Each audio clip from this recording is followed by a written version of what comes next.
This is DW News Africa. Coming up on the program, Wagner in the Central African Republic. Is it Moscow's model for Africa? Once a private military company, now it is Russia's long arm in CAR. In the Russian house in the capital, Bongi, is it just a cultural center? Its head, Dmitry Siti, says yes and rejects criticism that violence got worse, not better, after Wagner came. A convoy disappears from a Sahelian airstrip before sunrise. Weeks later, a different set of advisors lands quietly. No press conference, no ceremony. In Ouagadougou, a rally erupts with unfamiliar flags. In Bamako, new security briefings are drafted under different assumptions. Somewhere in Moscow, a signature transfers responsibilities from a mercenary network to a state intelligence service. The headlines call it a takeover. The investigation speaks of influence budgets and secret documents. But beneath the noise, something larger is unfolding. Why did foreign troops, once welcomed, become unwelcome? Why did three governments risk sanctions to form their own bloc? Why does every African realignment instantly become a spy thriller? Let's find out.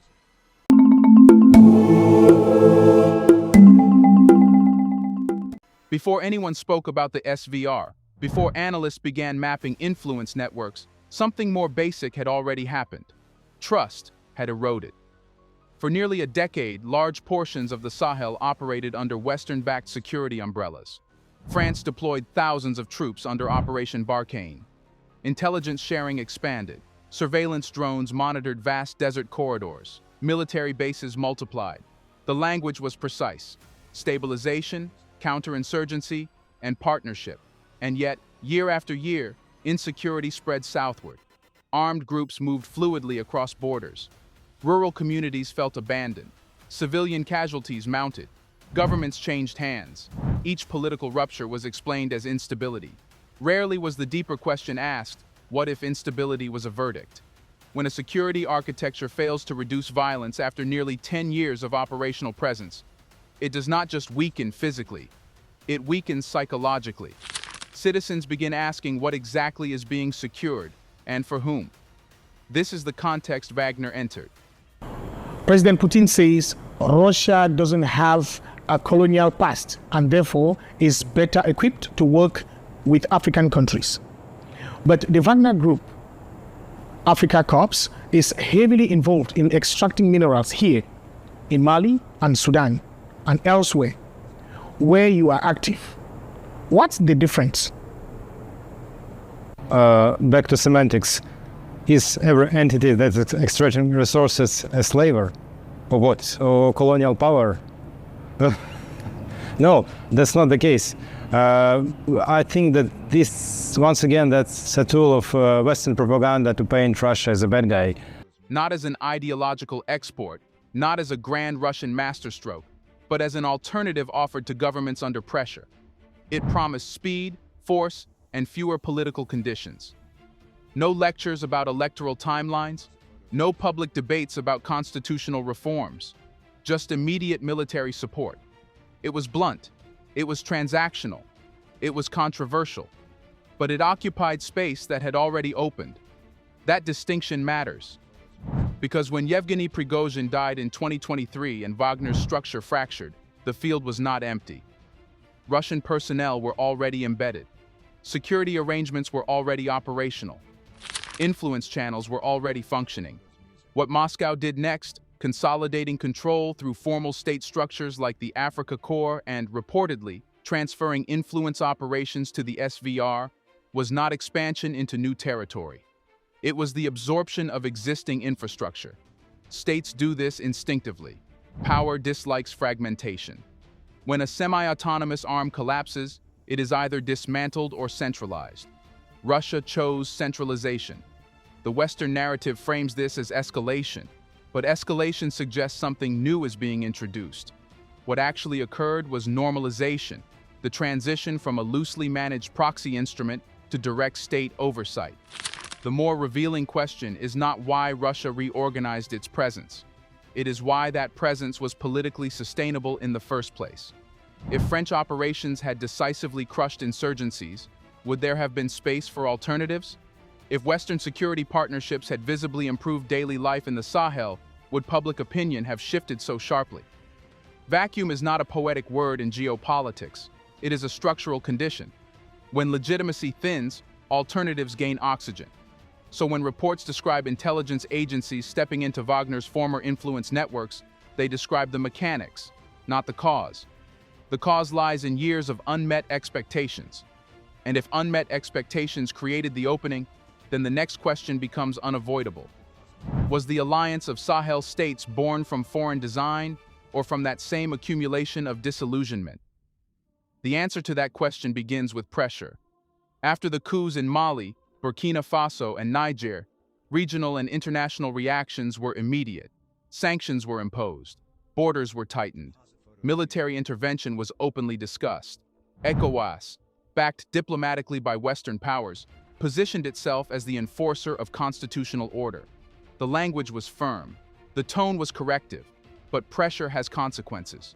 When three governments feel simultaneously isolated, sanctioned, and threatened, they do not wait patiently for approval. They seek insulation. The Alliance of Sahel States, AES, did not emerge in a vacuum of ideology.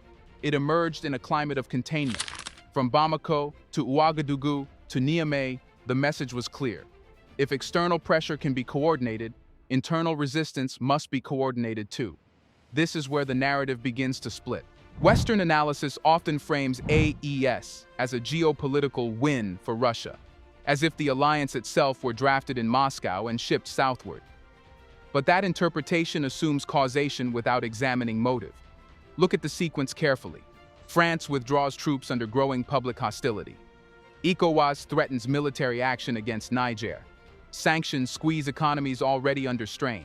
Regional blocs appear less like partnerships and more like instruments of discipline.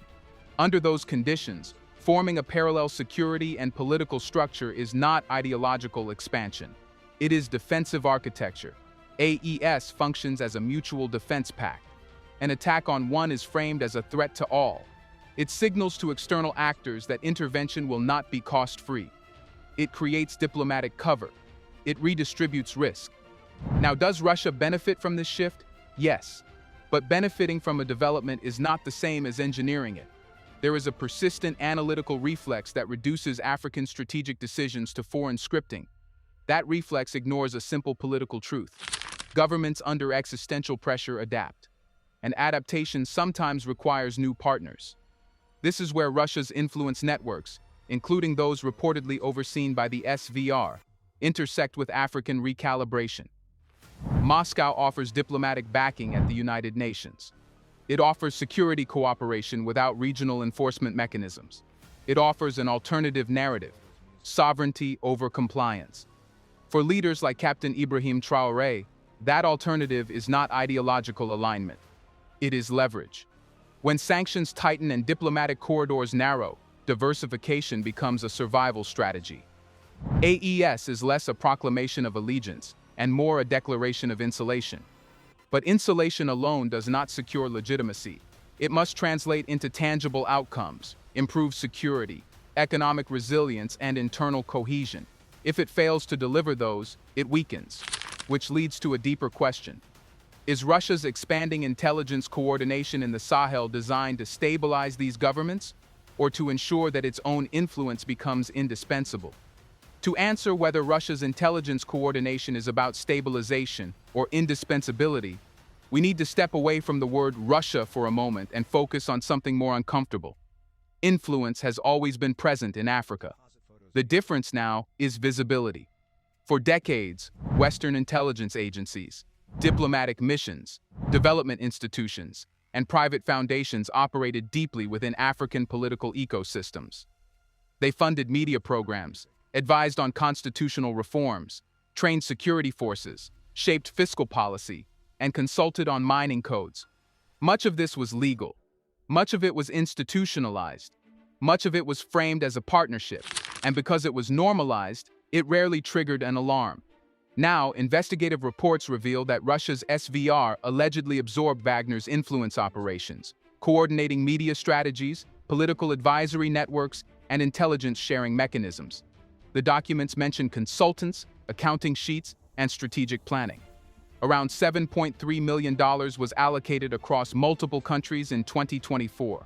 Suddenly, the word influence feels explosive. But influence is not explosive by nature. It is structural. Every state with global ambitions attempts to shape perception and policy beyond its borders.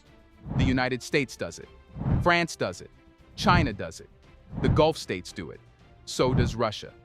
The question is not whether influence exists. The question is who controls it. For years, Western systems operated in Africa with minimal geopolitical competition. Security cooperation came bundled with diplomatic alignment. Financial assistance came with policy recommendations. Media narratives largely moved in predictable patterns. Now that competition has entered the field, the vocabulary shifts. Influence becomes infiltration. Lobbying becomes interference. Advisory roles become destabilizing. Why? Because monopoly influence feels like order. Competitive influence feels like a threat. In Mali, for example, the investigation notes that the SVR allegedly provides intelligence to Africa politology about French and American military plans in the Sahel. That detail is presented as a strategic manipulation. But pause. If a sovereign government wants intelligence about foreign military actors operating in its region, is that subversion or due diligence? Information is leverage. Intelligence reduces vulnerability. States seek clarity about external intentions as a matter of survival. What is new is not that intelligence agencies are active in Africa. What is new is that African governments are no longer dependent on a single intelligence pipeline. And diversification changes the power equation. When one actor controls information flow, it shapes decision-making. When multiple actors compete to provide information, the recipient gains bargaining space. That bargaining space is what unsettles established systems. But influence competition does not automatically produce sovereignty. It produces opportunity. The real test is whether African governments convert influence rivalry into institutional strengthening, or whether they allow themselves to become arenas where external actors fight proxy perception wars. So here is the next layer. If influence has always existed, and competition has merely intensified, what determines whether Africa emerges stronger or more fragmented from this new geopolitical contest? Let's pause for a second to say, big thank you to the Black Culture Diary community, where Black voices, stories, and legacies are preserved and amplified. By becoming a member, you're not just supporting the channel, you're becoming part of a powerful cultural movement. Let's continue. What determines whether Africa emerges stronger or more fragmented is not decided in the dunes of the Sahel. It is decided in conference rooms. Influence becomes power only when it hardens into structure. And structure in the modern world is legal architecture, mining codes, security agreements, infrastructure concessions, telecommunications licenses, sovereign debt clauses, tax regimes, local content requirements, arbitration forums. These are not technical footnotes. They are the operating system of sovereignty. For decades, much of Africa's regulatory framework was shaped under external advisory influence. Structural adjustment programs redefined fiscal policy. Development banks inserted conditionalities into lending agreements. Multinational corporations negotiated extraction contracts that locked in terms for decades. None of this was hidden. It was formalized, documented, signed. But it created asymmetries. If raw materials leave the continent with limited processing capacity, value leaves with them. If legal frameworks favor external arbitration courts, leverage tilts outward. If security agreements allow indefinite foreign basing, autonomy narrows.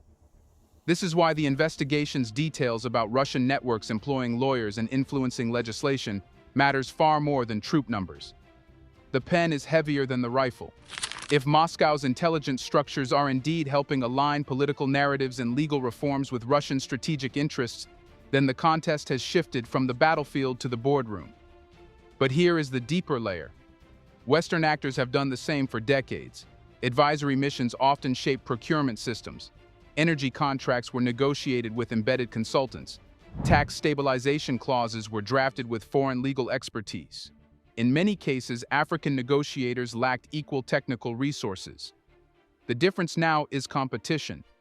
If African governments have access to multiple advisory channels, Russian, Chinese, Turkish, Gulf, Western, they are no longer negotiating from a single corridor. Competition can drive better terms, but only if domestic institutions are strong enough to manage it. Take Burkina Faso under Captain Ibrahim Traoré. His rhetoric around gold refining and resource sovereignty signals a desire to move from extraction to value retention.